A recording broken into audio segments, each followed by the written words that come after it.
siya Ayaw nagagawa as per ought to lose. Yaw mo niyan. Ayaw mo Yaw niyan. Ayaw Okay, niya. si Dak Yaw okay, pero Okay. si Yaw, So medyo, Yaw ko yan. medyo Yaw mo questionable for you. Oo, kasi sa tulad sinabi na ought to lose, level 15, mas maraming nagagawa ang Yaw. Tingnan natin. Kaya take us a lot of time bago siya umabot sa ganong level. Malalaman natin kung magiging effective ba kasi ito na naman yung flash na medyo para sa akin yung draft na medyo kaka-babes di ba? Kaka-babes. Oo, nag-okay yung kahapon nga si Bridget eh. Oh, okay kahapon, nag-Neza rin yan. Oo. Kahapon, kaya din binan yung Neza. Tapos ngayon, Dakyaw mid lane. Usually kapag yan yung mini-mid mo, kailangan mabilis kayo Parang, kasi syempre hindi naman yung damage type di ba? Oo, and si Yaw, may pagka-squishy din kasi siya, no? So, yes, meron kang damage, manggagaling dun sa 3 members.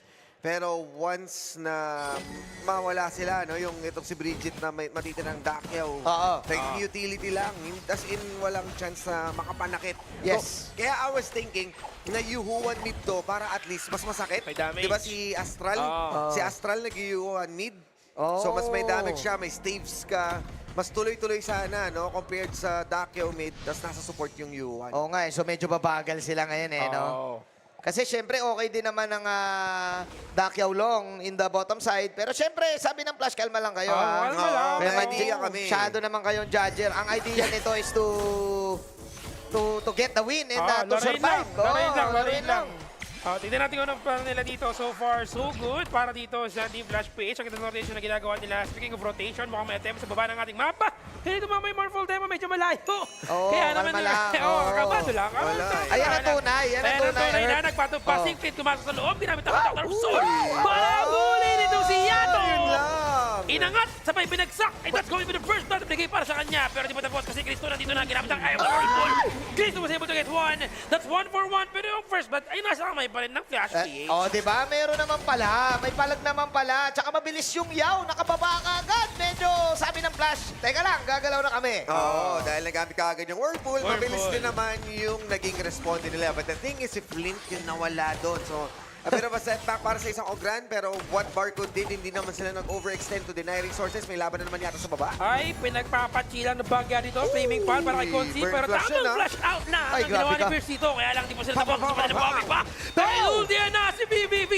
Sabay gamit din Oy. ang kanyang ulti para lumayo. Ayun lang. Overspeeding ka, boss. Ay! Ano yun? Dalawa? Aray! Sinubukan niya pumunta sa sa skill dito pero di nakaabot. Di Wala. umabot, pare Si ko. Fate, pare. Nakalibreng kill ang Barcode doon sa may bottom side. Sa top lane ulit. Sige, mamamatay. Another kill sa taas. Solo kill para kay Cristo. Ang dami nang nakuha bigla ng Barcode sa first 3 minutes ng game na to. Ay, medyo misplay yun dahil nga nag-overextend sila at ngayon, they are denying resources. Mahalaga yan kay Kuya mo, Ogran. Lalo pat nakikita natin na ang mga Ogran ngayon, naging offensive na sila. Oo, nag-work yung Shadow Reaper, but this time, seeing the Eye of the Phoenix, mukhang tank Ogran yung mami-witness natin. At saka parang binabara ditong bottom side nararamdaman nila na hindi, kaya natin yan. Wala pa masyadong damage dyan sa early game Iiwasan mo lang din yung bilog-bilog ng Yuhuan. Yung poke nung Sakir at saka nung Blowborn. Actually, Blowborn Gana. hindi ako fan yan kasi early game gusto ko baalagbagan Oo, Pero parang may damage Lakas, no? lakas yan. Lakas Oo. yan talaga. Pag nakapag-set up ka ng maayos, especially with Sakir as your support, malaki talaga contribution na pwedeng mabigay sa iyo for the damage output that you can provide. Hindi naman, pasok lang sa may wax up kapag kailangan. And gusto ko lang balikan yung nangyari kay Consi kanina, no? Medyo ang hirap na wala yung Sea of Fate, Oo, nawala. Sinubukan niyang sakin yung grab Kanina, niya. oo. Kaya lang, wala na. Wala na. Naiwanan. Oo, naiwanan wala siya. na eh. No show, no show. No show. Minus 50.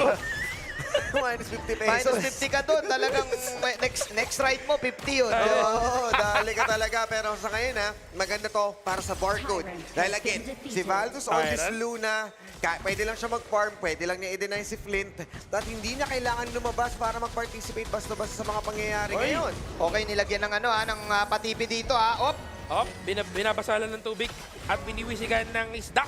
Ay, Itong naku si ka. Cristo. Sabay puntahan ng mga miyembro ng Flash PH. Mukhang trade lang naman sa tower kasi nakuha yung baba. Pero di pa din masira itong taas. Oo, kaso hindi rin nila na-trade Earth. Oo, ulan. Parang nice try. Nice try. Oo, masyado makunat. Natin ang Wala vitamins. Hindi kasi kaya talaga ng early damage ng Yaw. Yung scaling niya kasi yung binabayaran Oo, dito. And so sige. far, kaya nagkakaroon ng freedom si Chris 2 na umalis sa lane niya dahil hindi mo naman kailangan problemahin ng Yaw. Oo nga no? Kasi yung threat ng Yao parang kaya may dodge eh, no? Oo. Kayang-kayang iwasan, kayang-kayang takbuhan. Kung sakali man, pero pasok sa loob si Valdos, inagaw yung mga candy na meron dito si Flint. Kaya lang makapasok nga ba? Matadali na naman, pero hindi. Makakapagana ni Zorba! Babay gamit ng Moon Para Power! Sabay flash in sa mukha! Nakakuha na naman ang buhay ni Fierce. Sadyang ang lakas ng damage output na dito ni BBB together with Hiato and Slimy.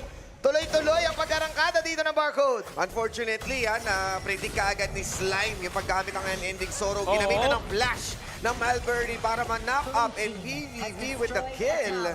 Parang ang pansin ko dito, yung galaw ng Flash, hindi dapat sila lalaban. Eh. Parang gusto nila makontrol yung kada buong mapa dahil sa mga TP-TP.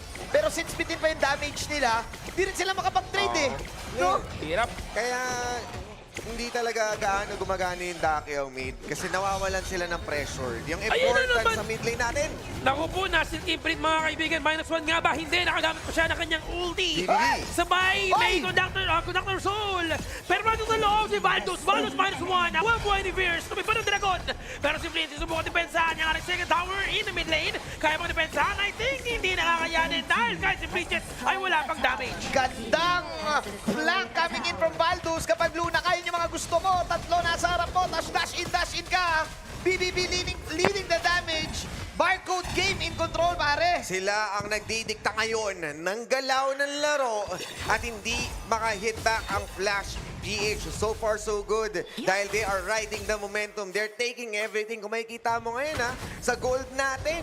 Paldo. Tatlo Paldonis, pa. Paldonis. Oo, Paldonis. And nanalo. Paldonis has team. Ang mahirap kasi dyan, si Flint medyo malayo. Gusto mong nangungunang Ogran Oo. pagdating sa gold para ma-enable siya. Ang tanong ko kasi dito, Kuya Rogin, we were talking about the Dakyaw. May mga instances na nananalo to eh. Late game na nanalo to. Pero ano ba yung sinasacrifice mo sa early game? You were talking about the damage. Oh, kitang-kita ba? Yun ang kulang. Oh. Oo. Yun ang mahirap. Yun ang mahirap para sa kanila dito. Medyo may konting threat coming in from the members of Flash PH, rather from Barco. Sinubukan nilang pasukin sa loob, jungle invade. Pero secured naman ngayon ang ating Overlord. Pero nakuha sa baba, si Zeges, nakaisa ng tower. Yeah. And feeling ko dapat talagang they're losing a lot of pressure pagdating sa early game dahil nakadakyo sila. Yes, merong Eye of the Whirlpool. Pero yung Ogran, kailangan mag-farm. Si Conchi, kailangan din mag-focus sa farm. Scaling ng Yao, kailangan din mag-farm. So anong sense ng early game ng Eye of the Whirlpool mo kung hindi mo naman ma-cover yung mga team fights na yun? Dahil pwede lang yun i-ignore ng Barcode. Medyo nagbe-make sense talaga, no? Buti sana kung napanalo mo yung lane, eh, no? At least, Oo. May pressure. May pressure dun sa lane, pwede ka pumunta sa lane. So, kumbaga, ultra late game ang pwedeng hintayin ng Flash dito to at least weigh down yung kalamangan ng Barcode. Para sa akin, masakit pa rin yung true damage ng long late game, eh. Ogran, ano pa rin yan, eh? Ogran insta-kill. Oo. Tapos Yuhuan pa rin yan kapag nag-late game. Pero papaabutin ba ng Barcode? Ito yun naman yung mahirap na part para sa Barcode. Kaya na BBB, paano nila tatapusin yan? Ayan, and yun nga yung hinahanap nating sagot eh. Dahil may mga moments at Barcode is having a hard time closing the game. And ngayon mukhang naayos na nila dahil nakahanap na naman yata si Baldus. Kaya-kaya sana eh. Kaya lang medyo malalim pag nagkataon. Third tower sa taas. Kinukuha na ngayon ang high ground tower ngayon ng Flash. PH, wala na silang minion. Wala na rin yung Dragon. Kaya naman kailangan nila mag-out. Pero Zeges ha? Tumatrabaho May guys plano, ha? oo. May Overtime muna si Kuya Zeges dito. Hindi mo pwedeng ma-ekis si Zekes. Ayan. Ay, Oo. grabe naman Kasi yun. after ng X, Zeges. Zay. Ay, grabe Yan naman naman. pala. Di pala, mali pala. Mali pala. Pwede na. Ibang alphabet. Why? Why muna? Siyempre, Why tanongin mo muna? muna. Why? Bakit? Wekes. Bakit? Tatanungin mo muna kung bakit. Oo, Why? bakit? Why? Why? Zeges. Zay. Zeges. Ayun, ang galing mo naman pala. Yung pala yung setup doon. Pero Baldus, serve the O, tamo. gabol. Naku po, mali yata. Zeges, ba't siya uminto doon? 1v1 mo nag-date 1, pinag-aampas. Ng Ekes. kanyang Crescent Strike. Ay, umiekes. Pero meron siyang Zeges dito, ha? Oh. Pa-Ekes-Ekes lang. Tatakbo. Nagtago. Oh, boy. Pero, uy, Oy. Baldus, ha?